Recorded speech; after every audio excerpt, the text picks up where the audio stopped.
الحمد لله رب العالمين والصلاة والسلام على سيد الأنبياء والمرسلين نبينا محمد وعلى آله وأصحابه أجمعين.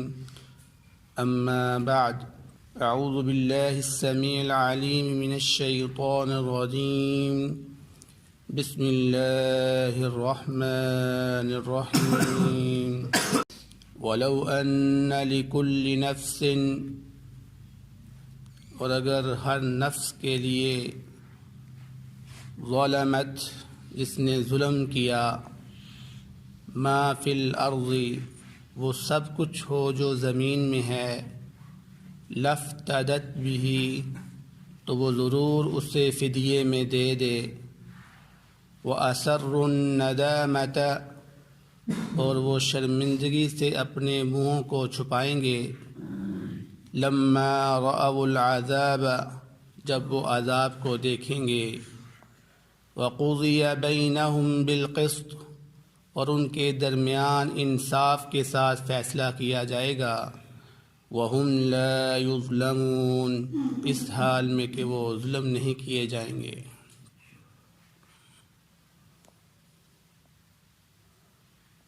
سورۃ یونس کی آیت نمبر 54 آپ کے سامنے تلاوت کی گئی ہے۔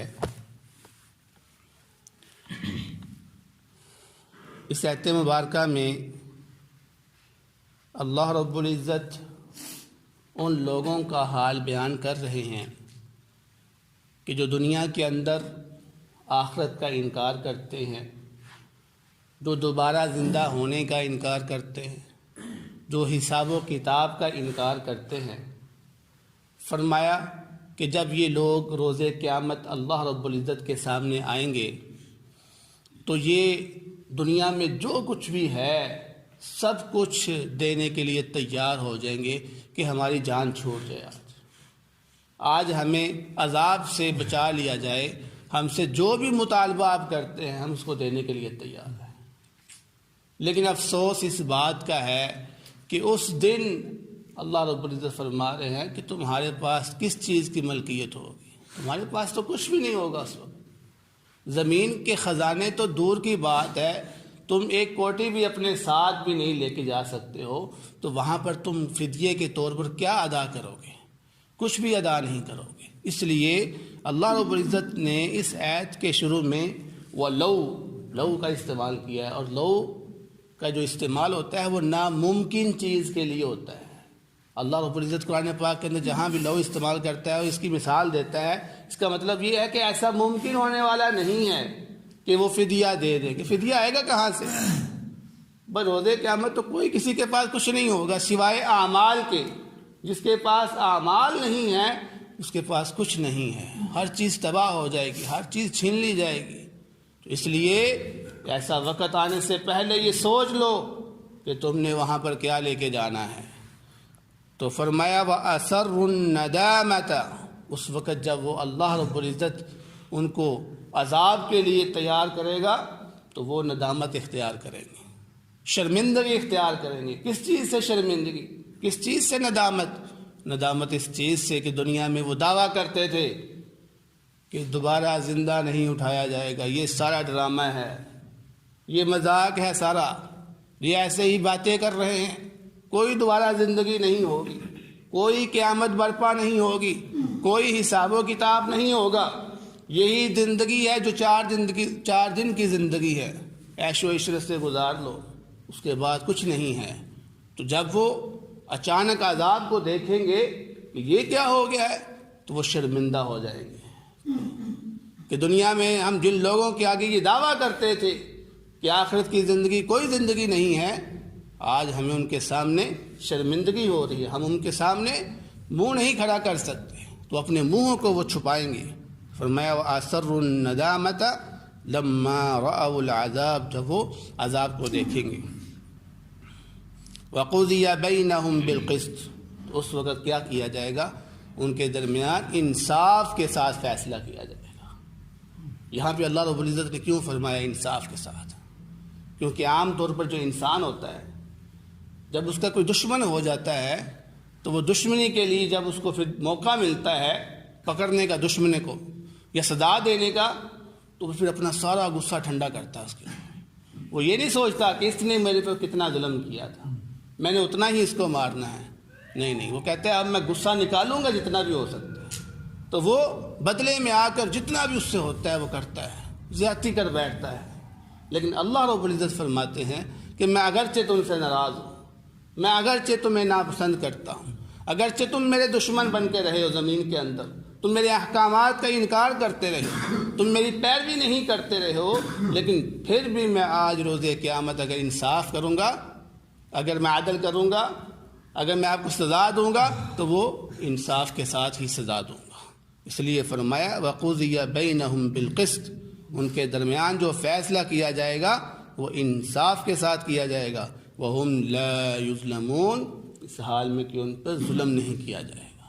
یعنی روز قیامت جو ان کو سزا ملے گی وہ ظلم نہیں ہوگا، وہ ان کے اپنے جرم کی سزا ہوگی، انہوں نے جو کمایا ہے اسی کا بدلہ اس کو دیا جائے گا۔ اللہ رب العزت اپنی طرف سے ان کو کوئی سزا نہیں دے گا۔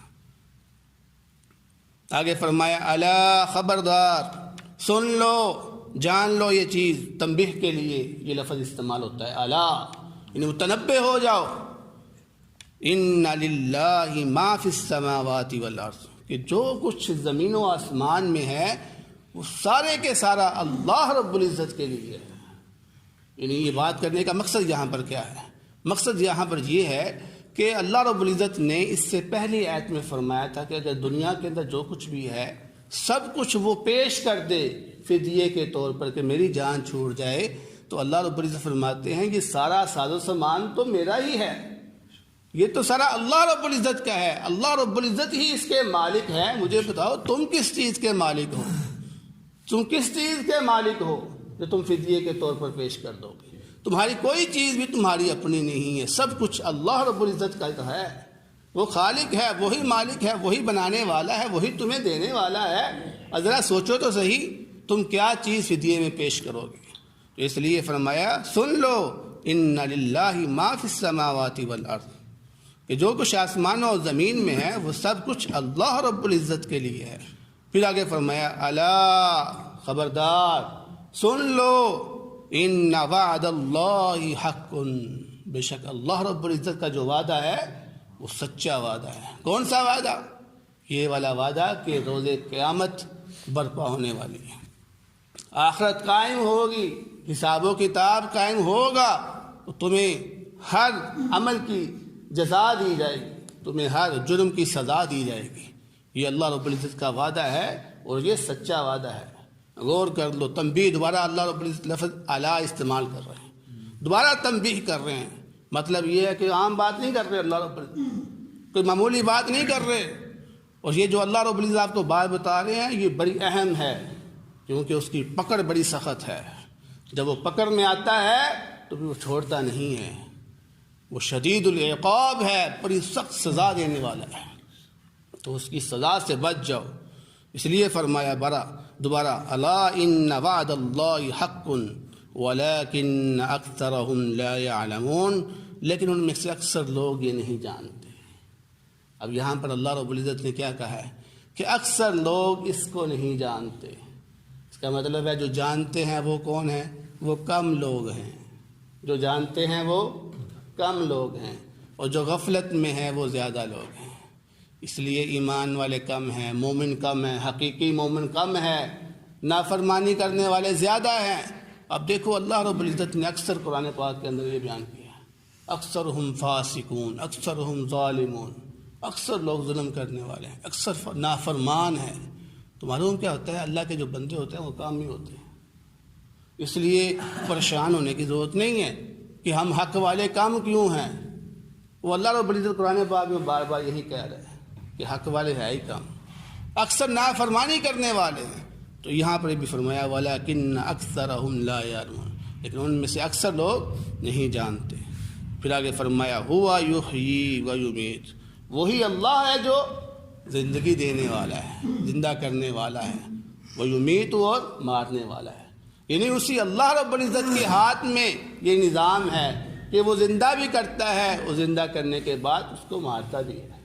زندگی دینے والا بھی وہی اللہ ہے اور موت دینے والا بھی وہی اللہ رب العزت۔ مقصد یہ ہے کہ اللہ رب العزت کے لیے صرف یہ زمین و آسمان کے اندر جو کچھ بھی ہے صرف وہی نہیں، بلکہ وہ تمہیں پیدا کرنے والا بھی ہے، تمہارے نفس کا بھی مالک ہے، صرف ساز و سامان کا مالک نہیں بلکہ تمہاری جان کا بھی مالک ہے، تمہیں پیدا کرنے والا بھی وہی ہے، تمہیں مارنے والا بھی وہی ہے۔ تو جب سب کچھ اللہ رب العزت کے لیے، یہ تمہارے نفس بھی تمہارے نہیں، تمہاری روحیں بھی تمہاری نہیں، جو تم استعمال کر رہے ہو وہ بھی تمہارا نہیں، پھر بھی تم اس کی نافرمانی کرتے ہو۔ انسان کو شرم آنی چاہیے کہ سب کچھ وہ ہمیں دے رہا ہے، سب کچھ اس کا ہے، پھر بھی ہم اس کی نافرمانی، اس کو تو عقل بھی تسلیم نہیں کرتی۔ تو تھوڑا سا سوچنا چاہیے۔ تو اللہ رب العزت یہاں پر انسان کو سوچنے کا موقع دے رہا ہے کہ انسان سوچ تو صحیح ذرا، تمہارے پاس اپنا ہے کیا؟ کچھ بھی نہیں، تمہاری اپنی جان بھی تمہاری نہیں ہے، وہ بھی اللہ رب العزت سے تمہیں ملی ہوئی ہے، تو پھر تم کیوں اس کی نافرمانی کرتے ہو؟ فرمایا وَإِلَيْهِ تُرْجَعُونَ، پھر اسی کی طرف تم نے لوٹ کر جانا ہے۔ یہ ایسی بات بھی نہیں ہے کہ سب کچھ چلو اس کا تو ہے، ہم نے کون سا اب دوبارہ اس سے جا کے ملنا ہے۔ ایک انسان کے ذہن میں بات آ جاتی ہے نا، یار ٹھیک ہے اس نے مجھ پر مہربانی کی، سب کچھ دیا اس نے، لیکن اب میری کون سی ملاقات ہونی ہے دوبارہ؟ تو انسان غفلت کر بیٹھتا ہے۔ تو اللہ رب العزت اس غفلت کو بھی دور کر رہے ہیں۔ فرمایا یاد رکھو کہ تم نے لوٹ کر میرے پاس ہی آنا ہے، کسی غفلت میں نہ رہنا کہ سب کچھ لے تو لیا ہے، اب کون سا دوبارہ ملاقات ہونی ہے؟ نہیں، اللہ رب العزت فرمایا کہ دوبارہ ملاقات بھی ہوگی۔ وَإِلَيْهِ تُرْجَعُونَ، تمہیں دوبارہ اسی کی طرف لوٹ کے جانا ہے۔ اس لیے اس معاملے کے اندر ذرہ برابر بھی غفلت قبول نہیں ہے۔ تو دعا ہے اللہ رب العزت سے جو سنا ہے اس پر عمل کرنے کی توفیق عطا فرمائے۔ وما علینا۔ بہترین صدقہ جاریہ حاصل کرنے کے لیے اس ویڈیو کو لائک، کمنٹ اور شیئر کرنا مت بھولیں۔